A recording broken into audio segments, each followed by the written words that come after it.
해야 할 일이 분명히 있어요. 머릿속에서는 계속 그 일이 맴돌고 있고 해야 한다는 걸 나도 너무 잘 알아요. 그런데 막상 시작하려고 하면 왠지 모르게 손이 안 가요.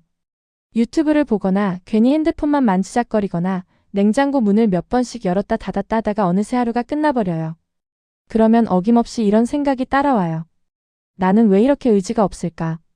조금만 더 부지런하면 될 텐데. 게으른 내가 너무 싫다. 그리고 그 자책이 또 에너지를 갉아먹어서 다음 날도 똑같이 반복돼요.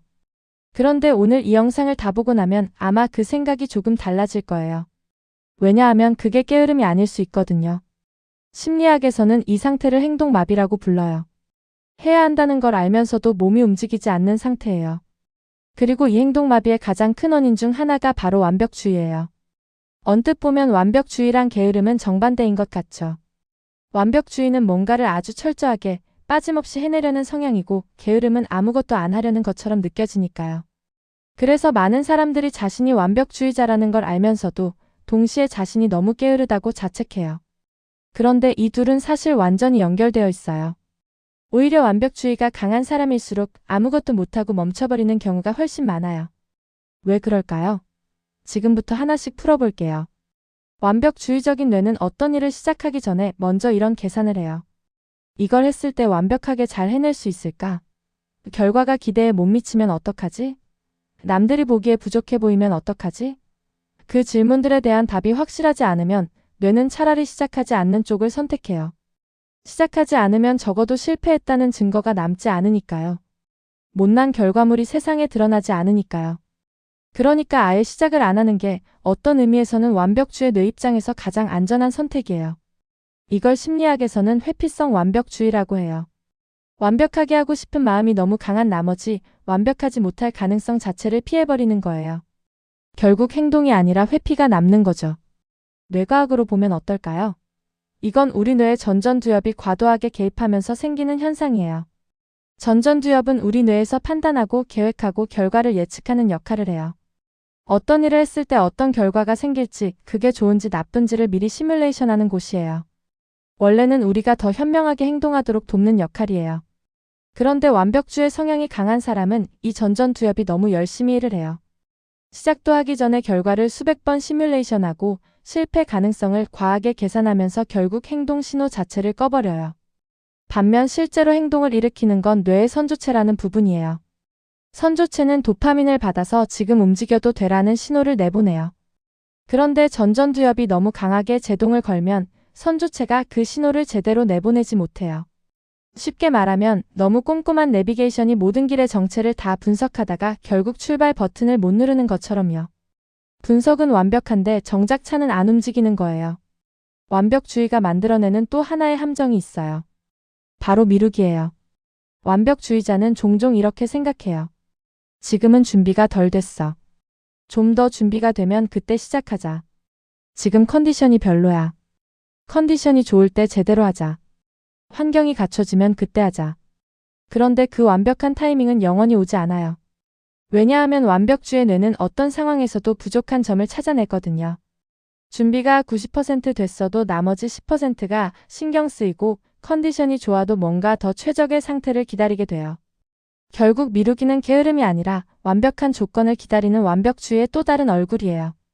심리학자 클레이턴 쿡의 연구에 따르면 만성적인 미루기를 겪는 사람들의 상당수가 높은 완벽주의 성향을 함께 가지고 있었어요. 그리고 그들 대부분이 자신을 게으른 사람이라고 잘못 인식하고 있었어요. 그러면 완벽주의는 나쁜 걸까요? 꼭 그렇지는 않아요. 완벽주의 자체가 문제가 아니에요. 높은 기준을 갖고 꼼꼼하게 일하고 좋은 결과를 원하는 건 그 자체로 좋은 성질이에요. 문제는 그 기준이 시작을 막을 때예요. 심리학에서는 완벽주의를 크게 두 종류로 나눠요.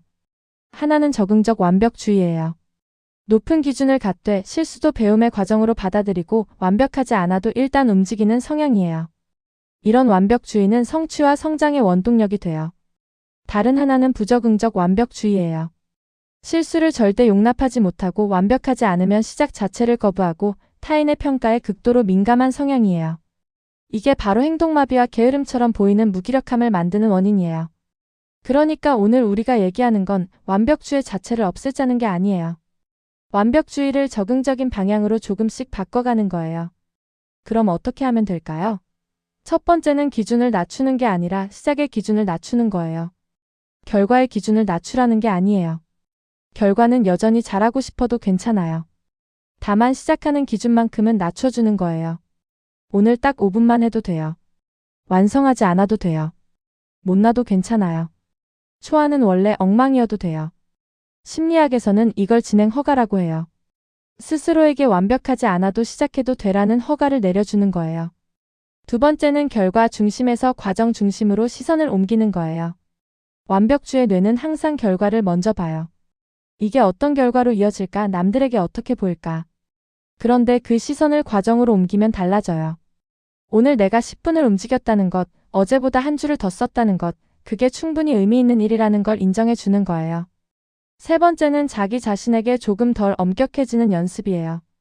완벽주의가 강한 사람은 대개 자기 자신에게 가장 가혹한 비평가예요. 남에게는 충분히 괜찮다고 말하면서 자신에게는 절대 그 기준을 적용하지 않아요. 한번 이렇게 생각해 보세요. 지금 친한 친구가 와서 나 오늘 또 아무것도 못했어 라고 한다면 뭐라고 말해줄 것 같아요? 아마 괜찮아, 쉬어도 되라고 할 거예요. 그 말을 지금 자기 자신에게도 해주는 거예요.